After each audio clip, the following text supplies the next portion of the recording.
Hi everyone, my name's Lisa Ventura, and I'm delighted to have just been a guest on Smarter Online Safety. And we covered a lot about the growing cyber threat. We also talked a lot about the intersection of AI and cybersecurity. And don't miss some key tips that I leave listeners with today around staying safe online, especially in the advent of AI and cybersecurity. So don't miss it.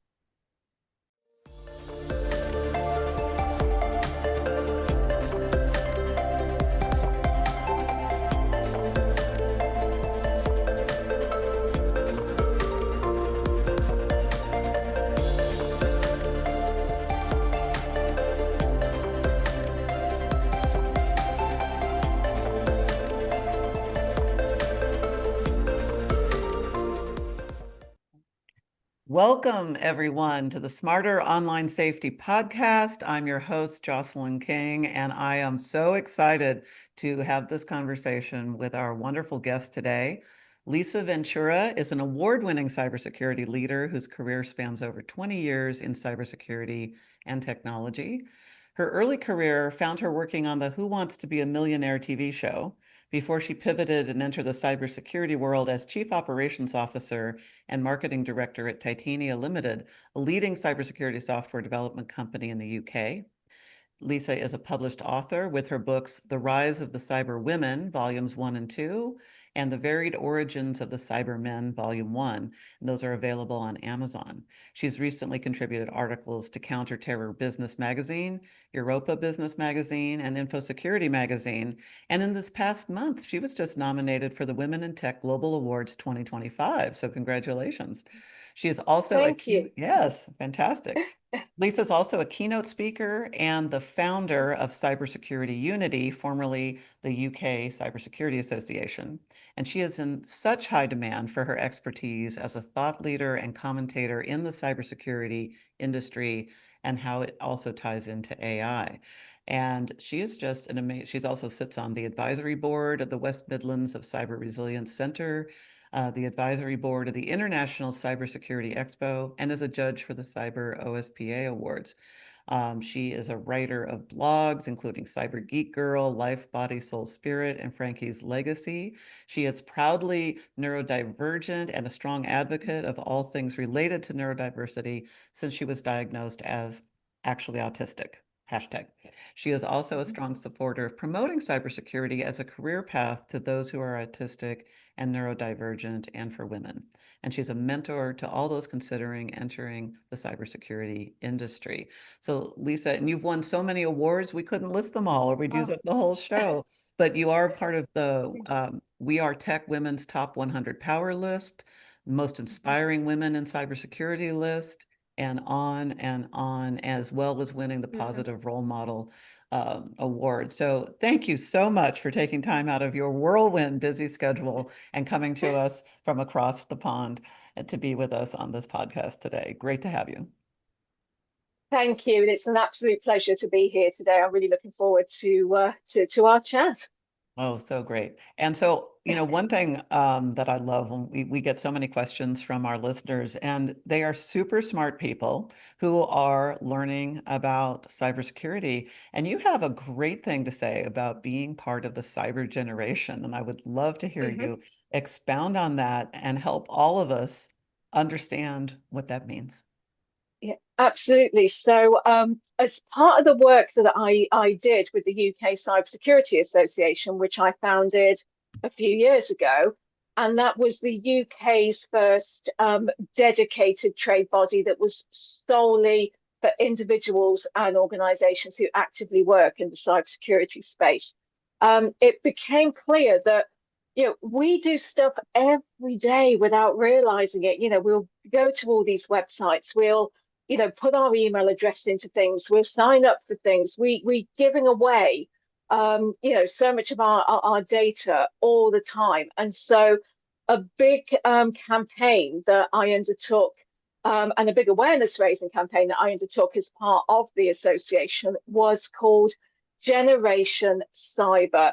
And it was simply around the fact that, whether we like it or not, today we are all generation cyber. We are online, all the time. We're going to these websites. We're doing so much more transactionally as well online. And we need to do that as safely and securely as possible.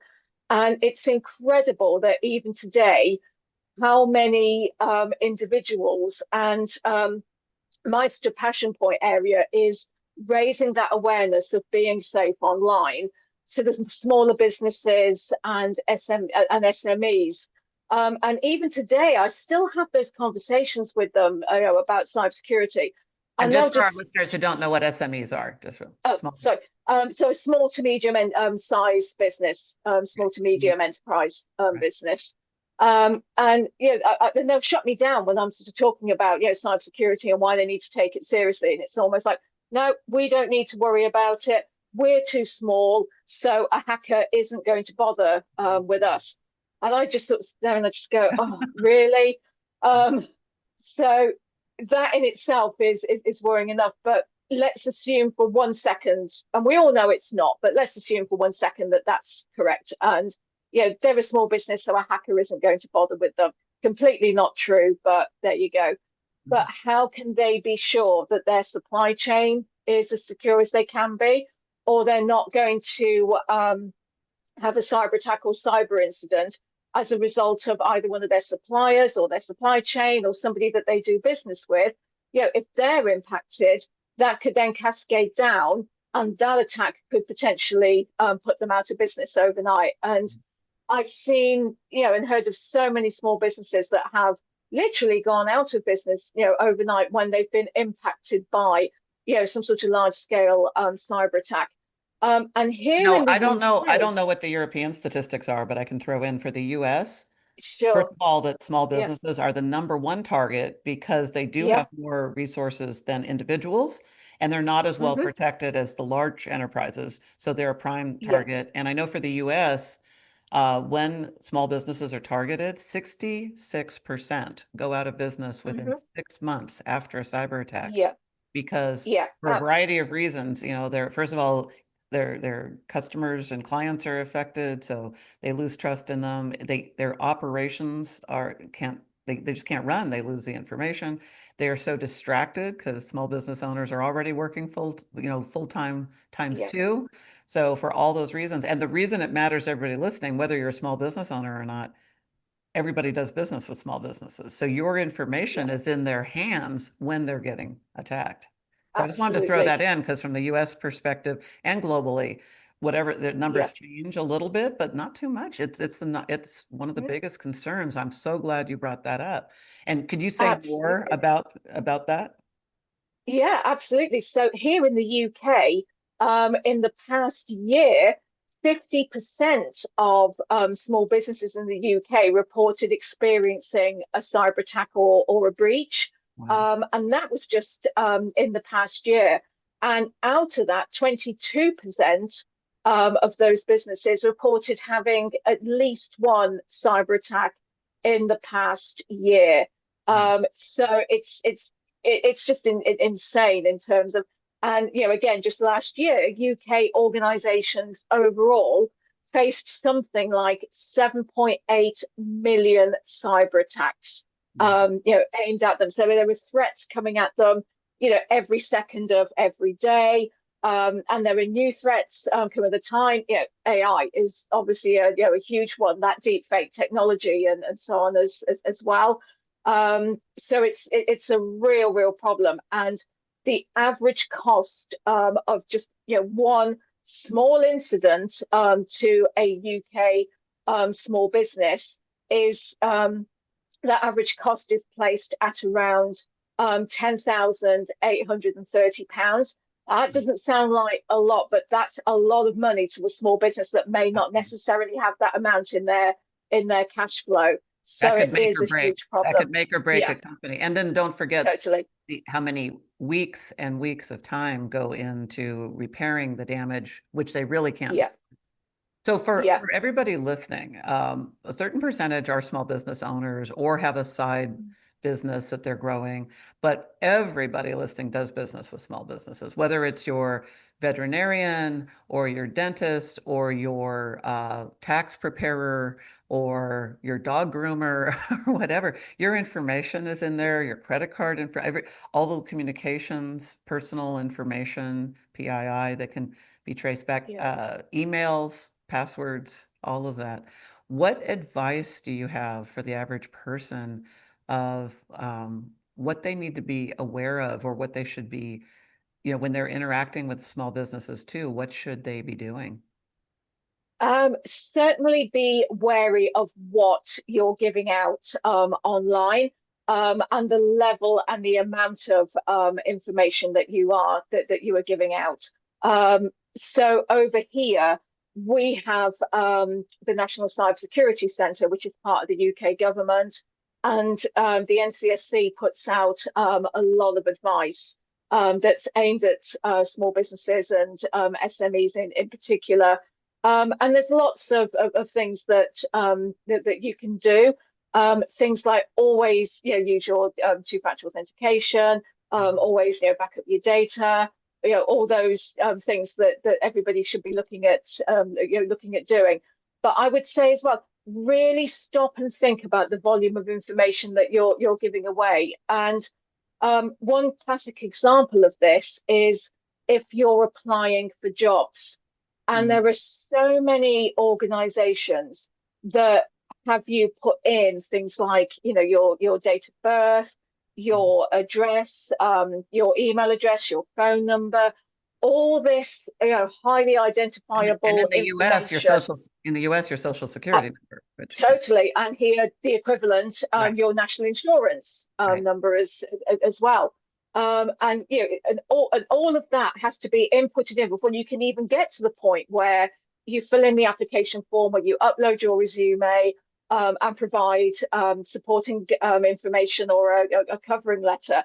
And I just think there's, and again, just from a diversity perspective as well, because I mean, over here in the UK, we have a huge problem with so few women coming into tech and cybersecurity. Mhm. It's okay. There's around 24% of women in cyber here in the UK. It's not great. It is better than it was, but I think getting a lot of that identifiable information, out of, say, the recruitment process would help with that. So it's twofold. It comes at it from a security perspective, but Mhm. it also helps in terms of getting that diversity when it comes to hiring as well. And say one of those organizations is impacted by a data breach or a cyber attack, and all Right. that information you've uploaded as part of the application process, that all gets compromised. So And it's now it's for it's a sale. real Now all problem. your information is for sale on the dark web and is being bought Totally. by Yeah. 1,000 And different ones. Mhm. yeah. And we've been hammered in UK retail literally in the past month or so, or couple of months or so coming up to now. Some of our leading retailers here in the UK, Marks and Spencer's was the first one. They had a huge scale cyber attack that happened at the end of April, and it impacted all their websites, their online ordering. Data was stolen. You name it, and they've literally only last week got their online ordering pretty much, but not fully, back to where it was. I mean, it'll have gone into the billions with them in terms of the losses, because people just haven't been able to order anything from Marks and Spencer's online. They've not been able to order things and then have collect them in the stores. Mhm. It was huge. And then the Co-op supermarket over here was also involved in the cyber attack, and Harrods and Cartier and North Face and Adidas. And that's just literally in the last 2 months. So, UK retail has been really impacted over the last couple of months or so, and it's showing no sign of slowing down. The hackers are always looking at getting one step ahead all the time. Right. So for people who don't want to, or just can't, or have no interest in investing tons of time into keeping track of all these. What do you recommend for the average person of how they can make sure that their email and passwords and login information are updated when these breaches are? Because, a lot of there are so many. Look at how many listed in just the past 2 months. So to keep current on those and know that, oh, my account's been compromised, it takes some time to hear from those organizations. And you could get an email that goes into your spam folder and not know you need to update your information. What do you recommend for the average consumer to protect themselves? Because let's just face it, as we're talking right now, probably every listener on here has at least one a compromised account. And Yeah. how do you know and what can you do? Yeah, absolutely. So, just going on some of the 10 steps that I talked about earlier that the National Cybersecurity Centre here Mhm. have put out. One of the key things, and sort of two key things actually, I should say, is the use of strong and unique passwords. So, there was a survey done here in the UK quite recently where it turned out that password is still the most used password. So yeah, so using strong, unique passwords. Make sure they're long, make sure they're complex with a mix of letters, numbers, and symbols. Mhm. And try to avoid reusing passwords across your different accounts. Mhm. So it's a pain in the neck to do, but try and make sure that you're using a different password for each of your online accounts. Right. And All of our also, listeners hear a theme here because that is up, that yeah, is job one for yeah, every show that we tell them, you have to do it. And we do yeah, have tips on how they can use password managers to help them and things like that. So yeah. totally, yeah. And that was the other thing I was going to say. And of course, enabling multi-factor authentication wherever you can. And perhaps making use of those authenticator apps, like the Microsoft Authenticator or Google or so on. And perhaps instead of using SMS messages, because those can be compromised as well if you're the victim of a SIM swap attack where a hacker could take over your SIM card of your phone, Ooh, especially that's with the move important. to eSIM cards now, Hmm. where you don't even have a physical SIM card. So I would always advocate for the use of the authenticator apps when it comes to multi-factor authentication, rather than using SMS messages. Well, let's talk about Um, that for a second, because one of the top yeah. things used by a lot of companies from the marketing side is, sign up, you go to a website, you're wanting to buy something, Mhm. and then it says, you get the little pop-up that says you get 10% off your first order by giving your email. And then you do, and then you either get another 5% or another 10% by giving Mhm. your SMS, your phone number so that they can text you Yeah. SMS. So it's, of course, Mhm. everybody wants to get an additional 10%. If you're going to, that's Yeah. $100 order, $10, no brainer. So what advice do you have for people who want to take advantage? What advice do you have for people who want to take advantage of the savings being offered by these companies without compromising their phone number and putting themselves in harm's way for eSIM cards? Okay. I have, and this is something that I do myself. Mhm. I have a phone that I use literally with a pay-as-you-go SIM, and that's what I'll use to take advantage of any of these offers. So it's nothing to do with my main phone and my main number. It's completely separate, and I only ever top it up with additional credit if I ever do need to use it in an emergency or it gets low. Um, but that's the number I use. So That it's is a so brilliant if thing. I'd like to, yeah, we call them burner phones in the US. And burner for phones. anybody Yeah, listening who doesn't know, or this is the one that is notoriously used by criminals that are purchased so that they aren't traceable. But it can be used for any, it can be used by yeah, good, honest people for all these things, especially making sure that you're protecting it's basically giving you a moat from the bad guys, a moat yeah, and a drawbridge from the bad guys, right? yeah, absolutely. And just sort of moving away from that again, Another thing that I've done is, cost of living is pretty high in the UK, and I think it's fair to say that cost of living is a concern Mhm. globally as well at the moment. And the price of everything is going up, and I always was and I would always say to people, don't use or shop on things like Shein or Temu or so on. But then some people say to me, I just can't afford to buy clothes anywhere else, or I need to be able to spend as little as possible.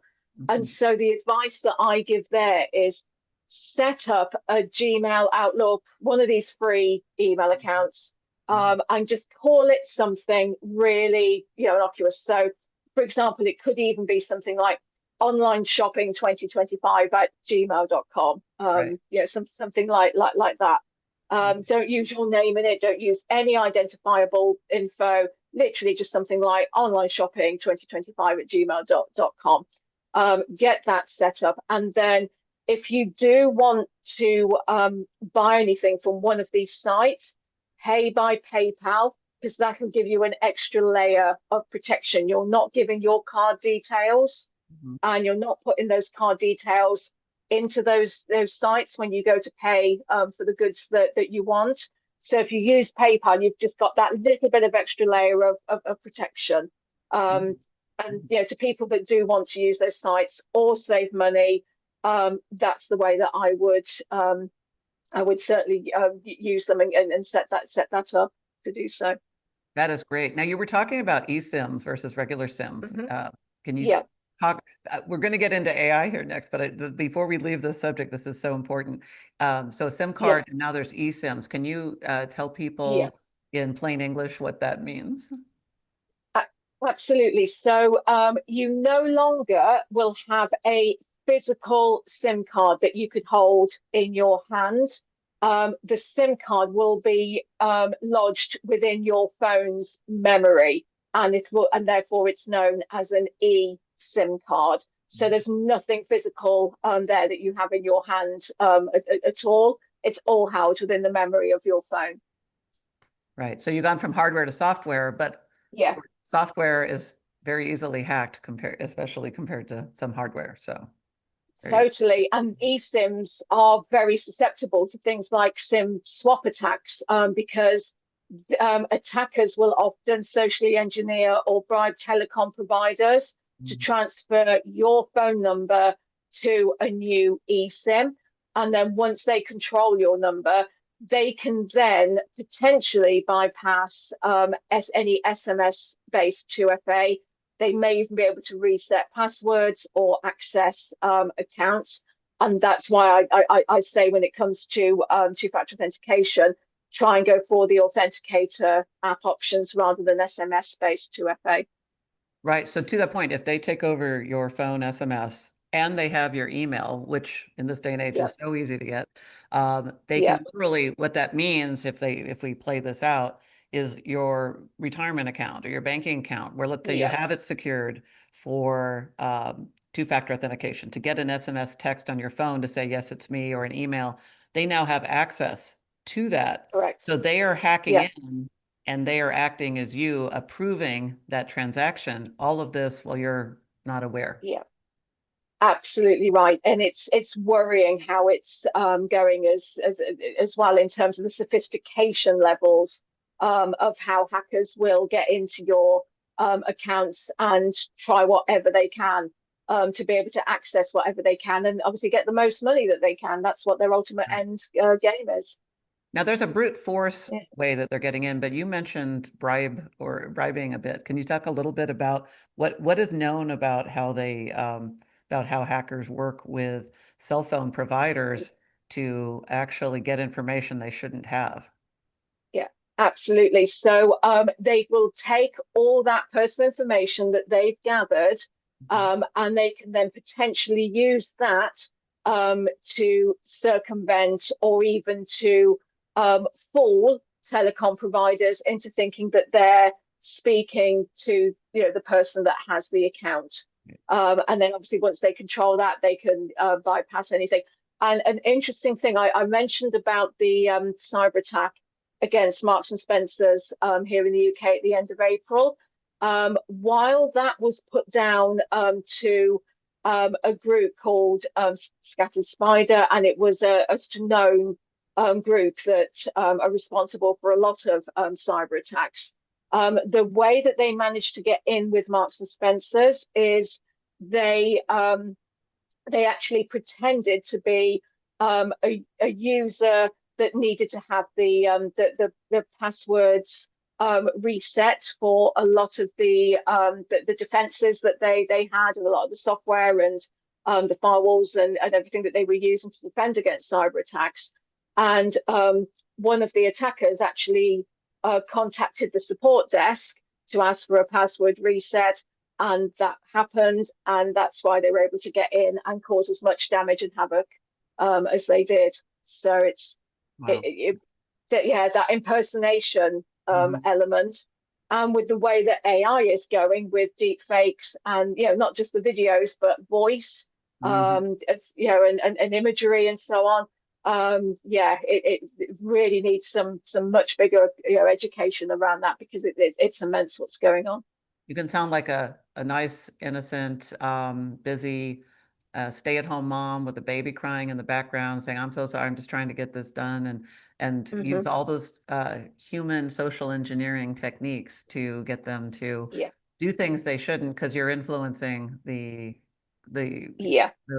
customer service person who's trying to be helpful, right? So totally. And another one that's done the rounds here in the UK on a personal basis is what I call the Bank of Mum and Dad WhatsApp scam.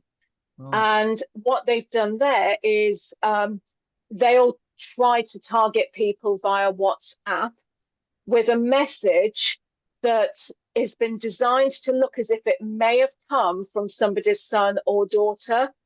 And it'll always be something like, hi, I've lost my phone, and this is my new number. And once that rapport is going, then that's when they'll ask for money to be transferred. So even my own cousin was caught out by this, thinking it was her daughter. She was running around, she was really busy. She got this WhatsApp message that said, hi, Mum, I've lost my phone. This is my new number. She genuinely thought it was her daughter. So she replied back. And then the next thing she knew, she got a request for, oh, by the way, because I've lost my phone and had to buy a new one, I need X thousands of pounds. Can you transfer it to me? And here's my new account details. And she did. And it wasn't my cousin Lena at all. It was obviously fraudsters. Now, my cousin did get her money back. She worked with her bank in order to get that money back. But a lot of banks now are actually starting to say, no, you've authorized that payment. It's known as the push payment, when you've authorized that payment. So we're not going to give you your money back or reimburse you for anything that you've transferred. So and I'd like to call that out too. Yeah. That's happening in the US as well. If the bank is hacked, they will give your money back because it's their security defenses that got hacked.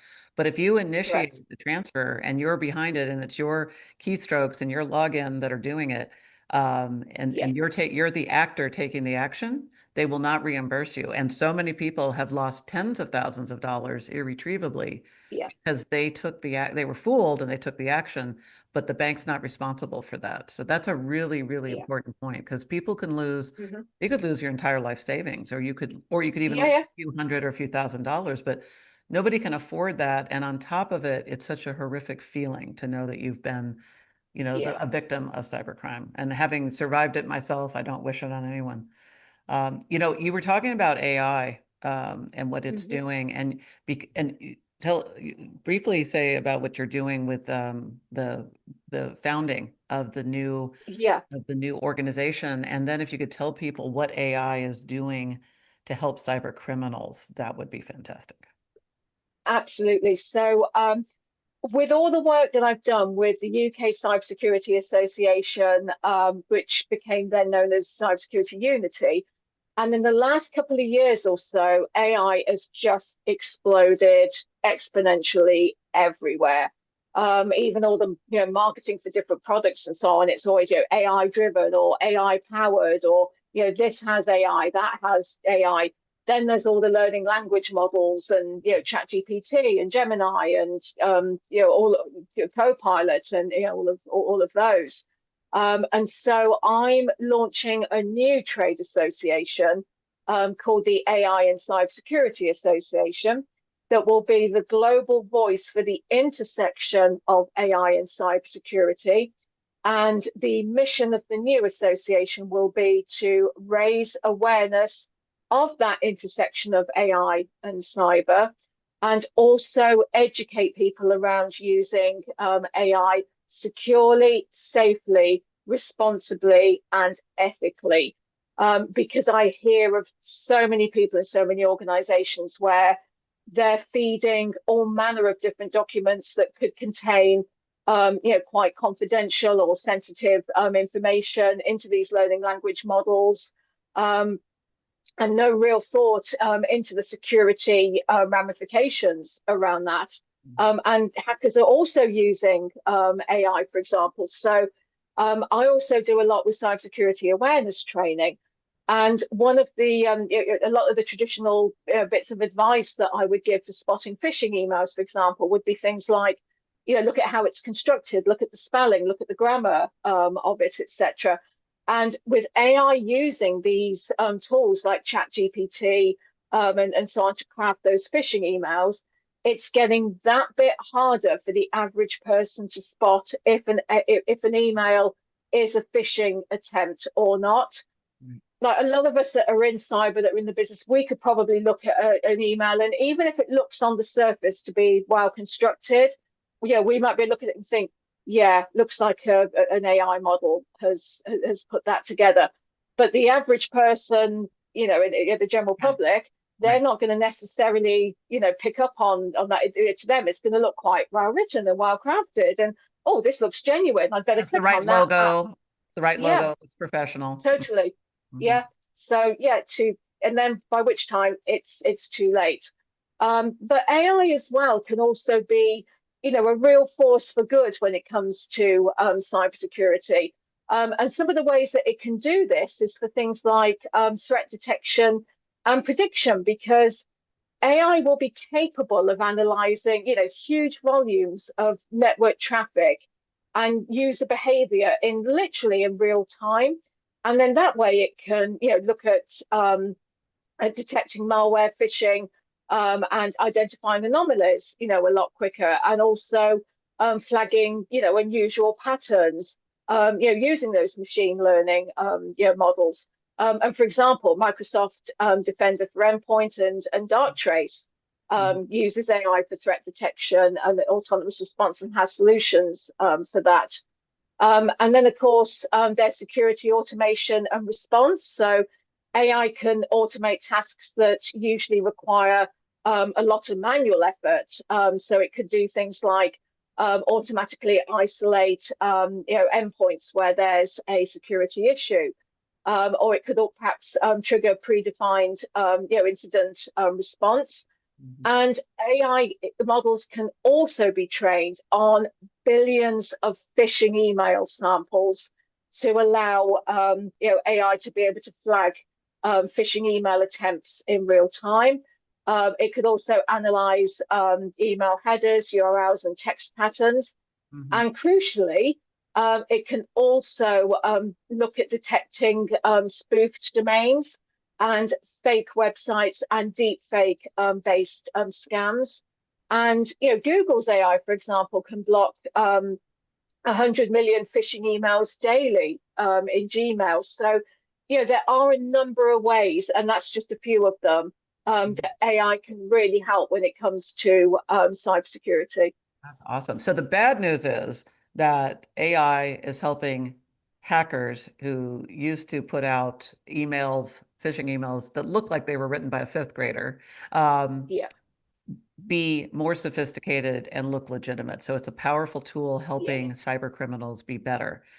But the good news is that all the AI is being put together by great cybersecurity defenders, people like yourself and all the others fighting to help protect people, so that there will be more tools coming and more ways that your email providers are using them, but that also you'll be able to acquire tools that will help Yeah. you so that you don't have to try to spot it, that it will be being spotted for you. Totally. So AI will automate a lot of those, key tasks and analyzing, billions of those phishing emails, etc., and looking for those unusual patterns. And I said Google does that, to the tune of over 100 million. It stops around 100 million phishing emails every day, within its Gmail client. That's amazing. That is so amazing. Wow. Well, thank you so much. You've given us such great insights, so much information, and great tips for everybody. And thank you for the great work you're doing. And you know, you have so for people listening who are Mhm. interested in exploring cybersecurity or Yeah, being able to pass that on to a family member who should, especially, you know, AI is disrupting all these jobs everywhere, but a huge yeah, growing field. In the US alone, there are over 500,000 openings currently for cybersecurity that are not being filled. So people who are worried about their jobs going away really should look seriously at the types of jobs available in cybersecurity. yeah. So, and you're such a great mentor and sponsor and advocate for getting people from all walks of life, and particularly Yeah. women and neurodivergent. Where do you recommend people look to find out Yeah. more about getting into cybersecurity?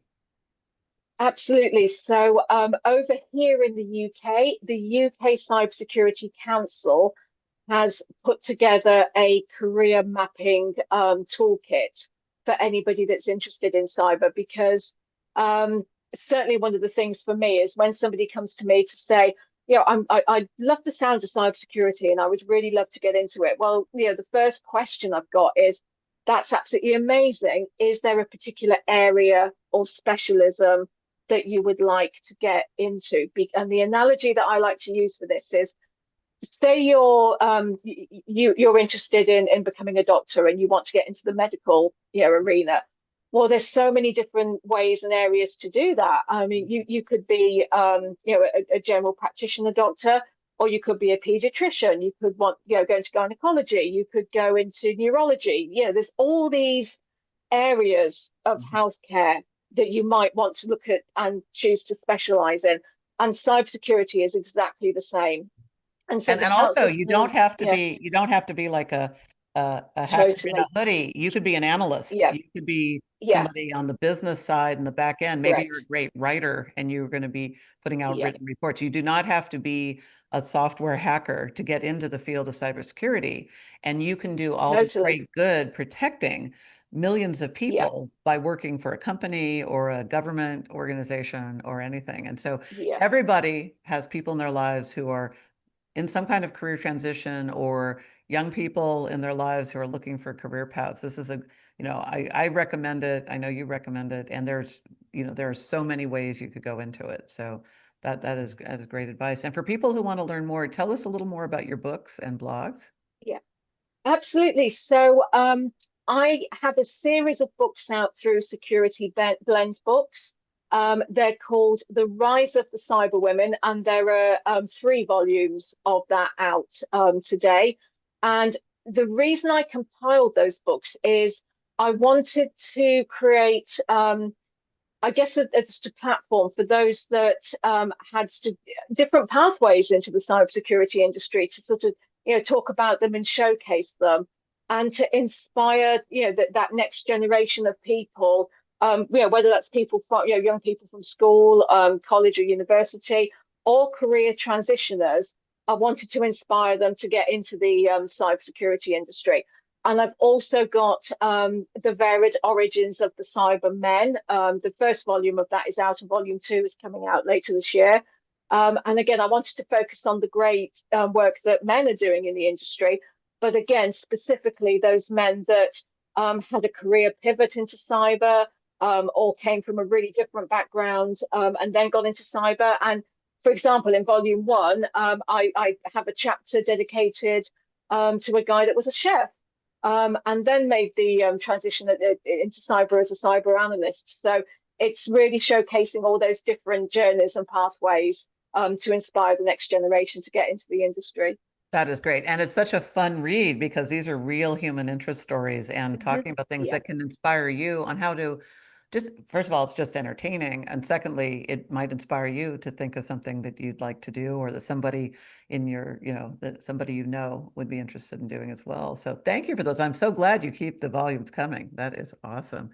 And Lisa, you are just, thank you for all your work. You've protected so many people, and just through all the great information you've put out here, you've gotten, so many great tips out to people. And if people want to follow you on the screen here, we have your X/Twitter account, but for people who are listening on all of our audio only, I'll just say it's at Cyber Geek Girl. So easy to find. Yeah. You can look for Lisa Yeah. Ventura, MBE, on Hmm. LinkedIn if you'd like to follow her. Yeah.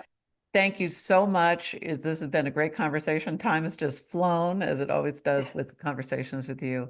And I really appreciate your time. And until next time, Thank you. everybody, take her advice, do the things that she was mentioning, keep your eye out for this AI and cyber influence. And until the next episode, stay safe out there.